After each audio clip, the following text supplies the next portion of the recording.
అందరికి నమస్తే. గతంలో 'కత్తి మహేష్' అనే వ్యక్తి ఉండేవాడు. అతను సినిమా క్రిటిక్‌గా చెప్పుకునేవాడు. అలాగే అతను దళితుడు. దళిత కార్డ్ పట్టుకొని అతను పవన్ కళ్యాణ్ గారిని, జనసేన పార్టీని ఏ విధంగా విమర్శించాడంటే, ఎంతలా విమర్శించాడంటే, అతన్ని భరించలేక కొంతమంది జనసేన పార్టీకి సంబంధించినటువంటి వ్యక్తులు, సానుభూతి పరులు, అభిమానులు అతనిపై దాడి చేయడం కూడా జరిగింది. ఆ విధంగా 'కత్తి మహేష్' అనే వ్యక్తి పవన్ కళ్యాణ్ గారిపై విషం కక్కేవాడు. దానికి కారణం పవన్ కళ్యాణ్ గారికి పెద్ద హీరో, పొలిటికల్‌గా ఒక పార్టీకి అధినేత.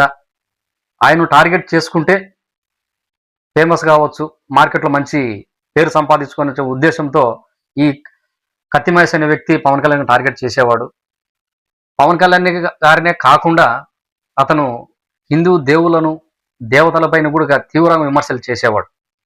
సనాతన ధర్మం పైన తనకు ఇష్టానుసారంగా మాట్లాడే వ్యక్తి ఈ 'కత్తి మహేష్' అనే వ్యక్తి. అది దేవుడికే నచ్చిందో నచ్చలేదో తెలియదు గానీ, అతను కాలగర్భంలో కలిసిపోవడం జరిగింది. ఒక యాక్సిడెంట్‌లో అతను మృతి చెందాడు. ఇప్పుడు అతన్ని పోలిన వ్యక్తే మార్కెట్‌లోకి ఇంకో వ్యక్తి వచ్చాడు. అతను వచ్చేసి జడా శ్రావణ్. ఇతను జై భీమ్ పార్టీకి వ్యవస్థాపక అధ్యక్షుడని చెప్పుకుంటుంటారు. అలాగే అడ్వకేటు.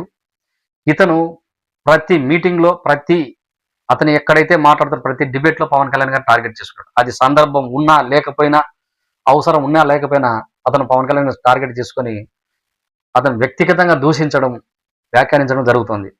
ఇతను కూడా సేమ్ ఎవరైతే ఈ 'కత్తి మహేష్' ఉన్నాడో అతనిలాగా అతని ఇన్స్పిరేషన్‌గా తీసుకొని పవన్ కళ్యాణ్ గారిని టార్గెట్ చేసుకుంటే ఆయన డిప్యూటీ సీఎం ఈ రాష్ట్రానికి, అలాగే జనసేన పార్టీ అధినేత.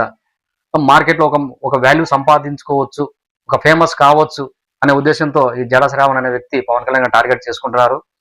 పవన్ కళ్యాణ్ గారి ఫోటోలు గవర్నమెంట్ ఆఫీసులలో తొలగిస్తానంటాడు. అలాగే పవన్ కళ్యాణ్ గారు ఈ సుగాలి ప్రీతి విషయంలో వ్యవహరించిన తీరును తప్పుపడుతున్నాడు.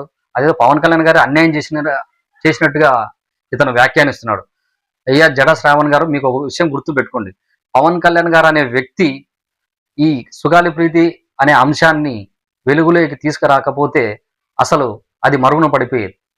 ఇప్పుడు మీరు కూడా ఉన్నారు కదా గతంలో మీరు కూడా ఉన్నారు. ఆ టైంలో మీరెందుకు సుగాలి ప్రీతిని టేకప్ చేయలేదు? మీరెందుకు దాన్ని వెలుగులోకి తీసుకురాలేదు? మీరెందుకు ఆ అమ్మాయికి జరిగినటువంటి అన్యాయం మీద మీరెందుకు మాట్లాడలేదు?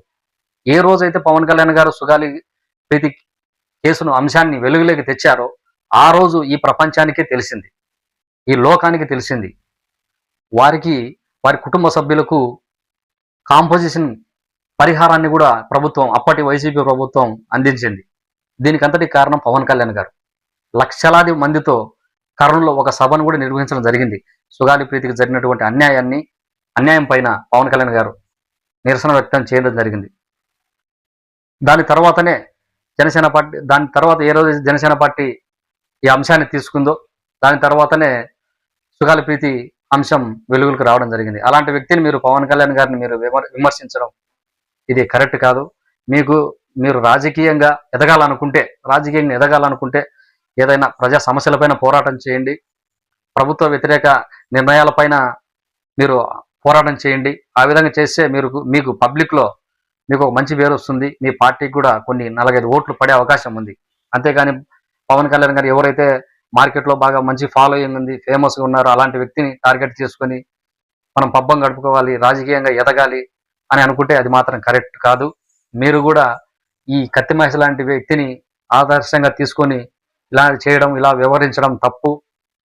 మీరు ఏం చేయలేరు, మీ చేత ఏది కాదు. పవన్ కళ్యాణ్ గారు ఆకాశం అంత ఎత్తునుంటే మీరు ఒక చిన్న స్థాయి వ్యక్తి అంతే. అంతకు మించి మీరేం చేయలేరు. దయచేసి ఇప్పటి నుండైనా పవన్ కళ్యాణ్ గారిని విమర్శించడం, మీకు పాలనాపరమైన, విధానపరమైన విమర్శలు చేయండి. దానికి ఎవరైనా సమర్థిస్తారు, ఎవరైనా ఆహ్వానిస్తారు. కానీ అలా కాకుండా అదే పనిగా ప్రతిసారి ఆయనను టార్గెట్ చేసుకొని ఆయన ఫోటో తీసేస్తాము, నీ స్థాయి ఎంత, నువ్వెంత, పవన్ కళ్యాణ్ గారి ఫోటోను గవర్నమెంట్ ఆఫీస్ నుంచి తీసేసేంత శక్తి నీకుందా? నువ్వేదో ఆ టీవీ డిబేట్లలో ఫేమస్ కావడానికి, రాజకీయంగా ఎదగడానికి పవన్ కళ్యాణ్ గారిని టార్గెట్ చేసుకున్నావు. కానీ ఇప్పటి నుండైనా మీరు తప్పు తెలుసుకొని పవన్ కళ్యాణ్ గారి పైన మీ వ్యవహార శైలిని మార్చుకుంటే బాగుంటుంది. లేదంటే మీకు కూడా కాలం సమాధానం చెప్తుందని తెలుపుకుంటున్నాం.